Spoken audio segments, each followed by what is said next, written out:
सब पे नजर अंदर की खबर।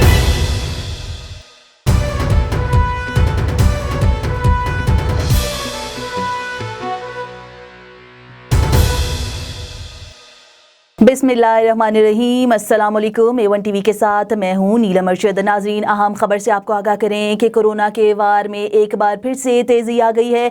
मुल्क भर में कोरोना केसेस सर उठाने लगे। गुज़श्ता 24 घंटों के दौरान मजीद 14 मौत के मुंह में चले गए। आपको बताते चलें कि कोरोना वायरस के वार में एक बार फिर से तेजी आ गई। NCOC के होने वाले इजलास में शहरियों के लिए मास्क पहनना लाजमी करार दे दिया गया, जबकि सूबों को इन हिदायत पर, इन SOPs पर अमल दरामद करने की हिदायत भी कर दी गई। आपको बताते चलें कि कोरोना वायरस के वार में एक बार फिर से तेजी आ गई। गुज़श्ता 24 घंटों में मजीद 14 लोग जान की बाजी हार गए। कोरोना वायरस के केसेस में एक बार फिर से इजाफा होने लगा। अहम खबर से आपको आगाह कर रहे हैं कि कोरोना वायरस के वार में एक बार फिर से तेजी आ गई। NCOC के होने वाले इजलास में शहरियों के लिए मास्क पहनना लाजमी करार दे दिया गया। इज्तिमात हो या पब्लिक मकामात, मास्क का इस्तेमाल लाजमी करार दे दिया गया।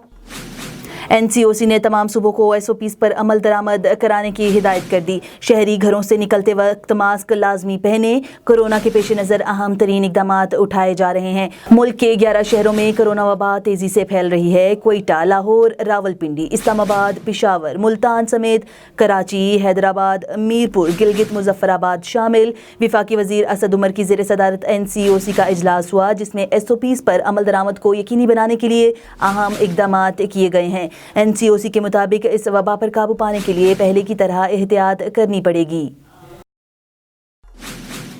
ये थी A1 टीवी अहम तरीन। मजीद खबरों से बाखबर रहने के लिए आप विजिट कर सकते हैं हमारी वेबसाइट www.a1tv.pk। इसके अलावा आप हमें YouTube, ट्विटर, फेसबुक और इंस्टाग्राम पर भी फॉलो कर सकते हैं।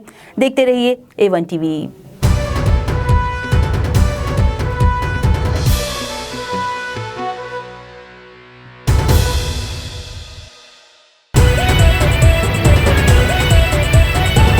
A1 टीवी सब पे नजर अंदर की खबर।